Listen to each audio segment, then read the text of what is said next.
کہ اگر دل کا سکون، چین اور اطمینان چاہیے میرے بندو، مالداروں، حکومت والوں، دولت والوں، شہرت والوں، اگر تمہیں دل کا سکون، چین، اطمینان چاہیے تو تمہیں مجھ سے تعلق بنانا پڑے گا، مجھ سے یاری لگانی پڑے گی۔ مولانا کی یہ بات سن کر میں تو پہلے ہی پریشان تھا، 3 دن سے بیان سن رہا تھا، میں تو دھاڑے مار کے رونا شروع ہو گیا، روتا رہا بڑے دیر تک۔ پھر جب مجھے تھوڑا سا چین آیا تو میں نے کہا مولوی صاحب اس کا مطلب کیا ہے، میری پوری زندگی برباد ہو گئی؟ تو فرمایا نہیں، بالکل بھی نہیں، کہ یہ معاملہ تم دنیا والوں سے تھوڑی کر رہے ہو، یہ معاملہ تم تو اللہ سے کر رہے ہو، اور اللہ کے ہاں معاملہ کیا ہے؟ اللہ کے ہاں معاملہ کیا ہے کہ ابھی انسان اللہ رب العزت سے معافی مانگنے کا ارادہ ہی کر رہا ہوتا ہے، دل میں ابھی خیال ہی آ رہا ہوتا ہے کہ اللہ رب العزت اگلے پچھلے معاف کر دیتے ہیں سب۔ پھر مجھے فرمایا، یہ مجھے پھر بات سنائی، حدیث قدسی سنائی کہ میرے بندے، تو یہ زمین و آسمان سارے کے سارے اگر اپنے گناہوں سے بھر دے، جو کہ تو بھر نہیں سکتا، اگر تمام جن و انس بھی مل جائے تو بھر نہیں سکتا، لیکن اگر تو نے ایسا کر بھی دیا، ایک مرتبہ اگر تو نے کہا اے اللہ مجھے معاف کر دے، تو نہ صرف یہ کہ ہم تمہیں معاف کر دیں گے، بلکہ تم ایسے ہو جاؤ گے جیسے تم نے ان گناہوں کو کیا ہی نہیں۔ میں تو بے یقینی کی حالت میں مولانا کو دیکھنے لگا، میں نے کہا مولوی صاحب واقعی؟ کہا ہاں۔ پھر پوچھنے لگے کیا ارادہ ہے؟ اب میرا ارادہ میوزک چھوڑنے کا تو نہیں تھا کہ میں نے کہا ادھر آؤ، وہ کیا کہ نمازیں بخشوانے آئے، کیا روزے گلے پڑ گئے؟ ہاں جی، میرا تو کوئی پروگرام نہیں تھا میوزک چھوڑنے کا، لیکن گناہ بھی بخشوانے تھے۔ تو پھر مجھے کہنے لگے توبہ کرو گے؟ میں نے کہا مولوی صاحب کس چیز سے؟ کہا اپنی اس پچھلی زندگی سے۔ میں سوچ میں پڑ گیا۔ اچھا، میں نے کہا جی میں توبہ کرتا ہوں۔ میں نے توبہ کی، یا اللہ میوزک چھوڑنے کا تو میرا کوئی موڈ نہیں، یہ مولوی بھی اللہ جانے کیا کہہ رہے ہیں، لیکن اگر تجھے اس سے کوئی میرے لیے بہتر زندگی نظر آتی ہے تو تو مجھے اس زندگی پہ لگا دے کہ واقعی میں چاہتا ہوں کہ تجھے راضی کر سکوں، تجھے خوش کر سکوں۔ اے اللہ پچھلی پوری زندگی پر توبہ کرتا ہوں، اگلی زندگی تیرے حکموں پر چلنے کی کوشش کروں گا۔ اگر تو واقعی ایسا ہے جیسا یہ مولوی صاحب فرما رہے ہیں تو تو مجھے معاف کر دے۔ میں نے کہا توبہ کر لی۔ مولوی صاحب نے کہا اب کیسا محسوس کر رہے ہو؟ میں نے کہا جی بہت ہلکا۔ پھر میں نے کہا لیکن مولوی صاحب بات تو یہ ہے کہ اگر میرے پچھلے سارے معاف ہو گئے اور اس پر اللہ نے اگر جنت دی تو میری تو بہت ہی بڑی جنت ہوگی، آپ سے بھی بڑی۔ تو فرمانے لگے نہیں بیٹا اتنی جلدی نہ کرو، میں وصول تو ہم ہی نے کیا ہے، جو تجھے ملے گا اس سے تو بڑا ہمیں ملے گا ہی ملے گا۔ لیکن میں نے کہا مولوی صاحب، اور بہنیں اس بات کی تصدیق کریں گی، موسیقی تو روح کی غذا ہے کہ نہیں؟ ہاں، یہ سیالکوٹ کی خواتین یقین کرو پورے ملک کی پہلی بہنیں ہیں جو کہہ رہی ہیں نہیں، ورنہ اگر کسی نے نہیں بولا تو چپ ضرور رہی ہیں، سارے مردوں نے بولا ہے موسیقی روح کی غذا نہیں ہے۔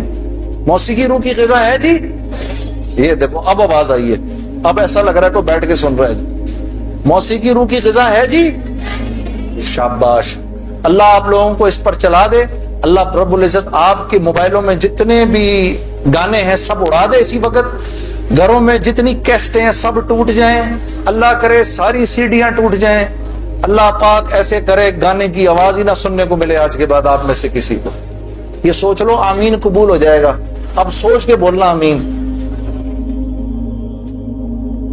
تو مولوی صاحب نے مجھے کہا کہ نہیں، موسیقی روح کی غذا نہیں ہے، موسیقی نفس کی غذا ہے۔ موسیقی کس کی غذا ہے؟ نفس کی۔ یہ واقعی نفس کی غذا ہے، اور یہ ایسا زہر ہے، ایسا زہر ہے، یہ جب اندر جاتا ہے تو پتہ ہی نہیں چلتا کہ نقصان کتنا کر گیا ہے۔ ٹرائی نہ کرنا، لیکن آپ کہیں جا کر اللہ کی بات سنیں، اس کے بعد جا کر 5 منٹ کا گانا سنیں، ساری صفائی ہو جائے گی، اندر ساری صفائی ہو جائے گی۔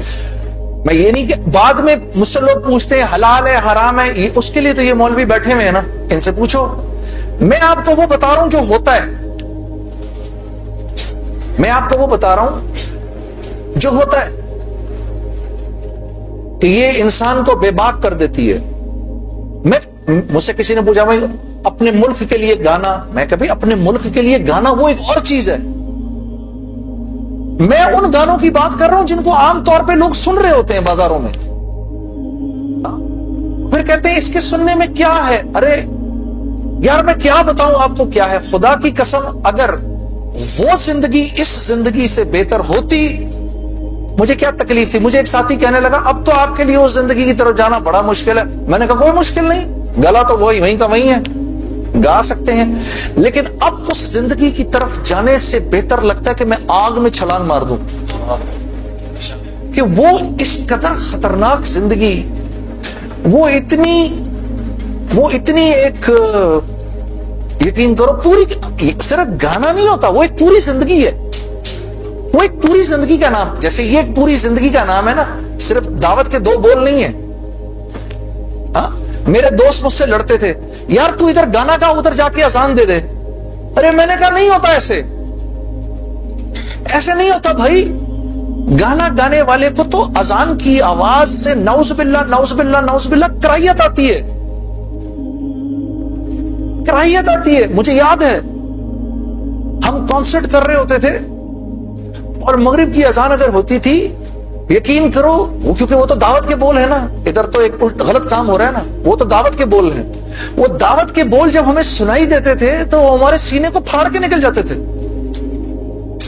ایسے تھوڑی ہوتا ہے، یہ کوئی کھیل مذاق ہے کیا، یا یہ کوئی ٹی وی کا پروگرام ہے کہ جس میں ایکٹنگ ہو رہی ہے کہ نہیں بھائی ادھر جا کر اذان دے دی، ادھر جا کے گانا گا دی، ادھر جا کے اذان دے دی،